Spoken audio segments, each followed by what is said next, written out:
Será que a alma de Mateus 10:28 é alma no sentido de uma entidade consciente que não morre?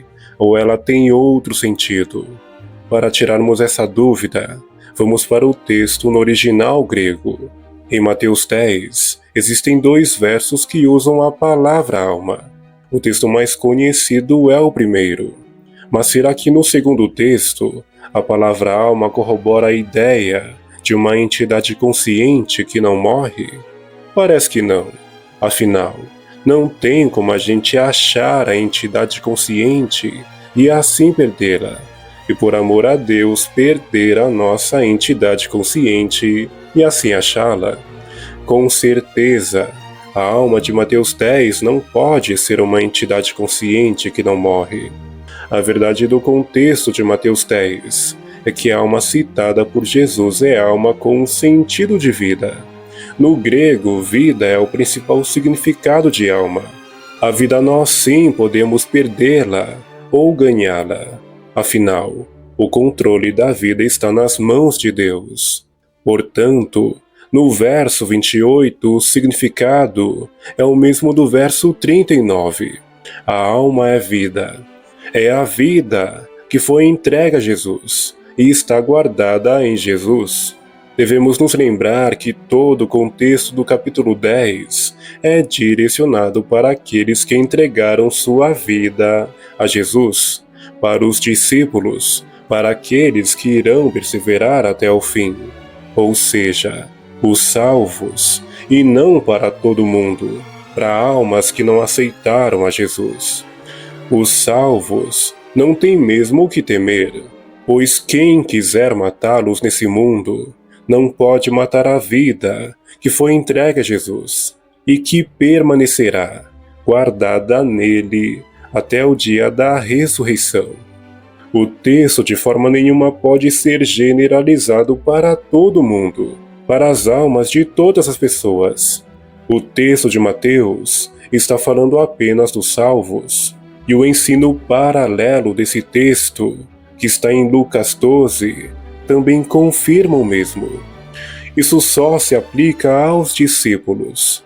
Portanto, não podemos generalizar esse texto para a natureza da alma, de todo mundo, inclusive dos perdidos. Os salvos realmente não têm o que temer, mas conforme Jesus, as pessoas perdidas sentem motivos para temer se alguém matá-las nesse mundo, pois certamente elas perecerão. E veja que conforme os imortalistas, os perdidos que morrerem não só perderão tudo, mas irão para o inferno. Ou seja, pessoas comuns têm todos os motivos para temer a morte, pois uma vez morta ela vai queimar no inferno. Portanto, o texto de Mateus não fala da natureza da alma de todas as pessoas, mas sim da vida dos salvos.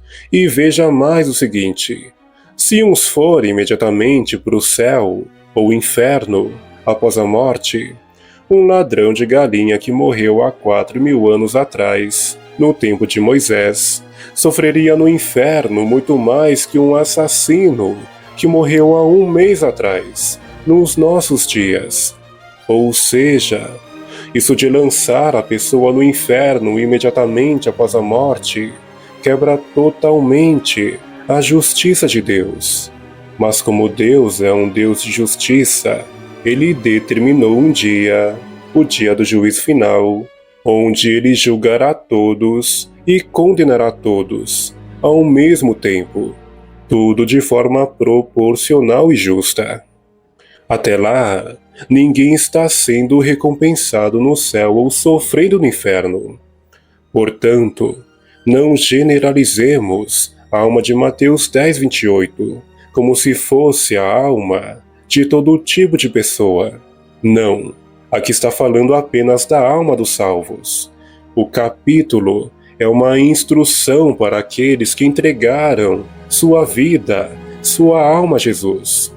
Aqui em Mateus não existe uma entidade consciente que vive após a morte. Esse conceito de alma como entidade que muitos aplicam no texto não passa de um conceito emprestado da cultura grega.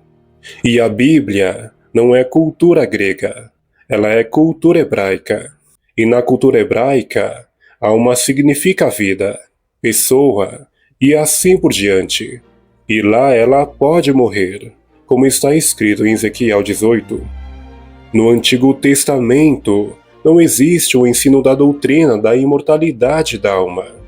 A cultura hebraica do Antigo Testamento não ensina o conceito de uma entidade consciente que sobrevive após a morte. Pelo contrário, lá a alma é mortal. Portanto, o Novo Testamento é nada mais que uma cultura hebraica transmitida em língua grega. As palavras foram em grego, mas o sentido foi em hebraico. Portanto, não existem desculpas para forçar na Bíblia um conceito antibíblico de alma, criado pela cultura grega. Se alguém quiser impor a doutrina da imortalidade da alma na Bíblia, precisa antes provar o conceito grego de uma entidade consciente que não morre, mostrando textos da Bíblia. Um texto que ligue esse conceito grego com a palavra alma. E não usar apenas a desculpa de que tal palavra é polissêmica. Doutrinas não se provam com palavras polissêmicas, isoladas, mas com textos. As palavras em si mesmas não tomam posição a favor ou contra uma doutrina. Elas em si mesmas são neutras. O que toma posição a favor ou contra são textos detalhados. Portanto, não existe na Bíblia uma declaração sequer de que a alma é imortal. Só existem declarações de que a alma é mortal. Portanto, a Bíblia não ensina que a natureza da alma é imortal e não existe vida após a morte. O que existe é a ressurreição. Biblicamente falando, a ressurreição é a única esperança do cristão após a morte. Sem a imortalidade da alma, nada da Bíblia muda. Mas sem a esperança da ressurreição, tudo acaba. Conforme disse Paulo, se não houver ressurreição, comamos e bebamos, que amanhã morreremos.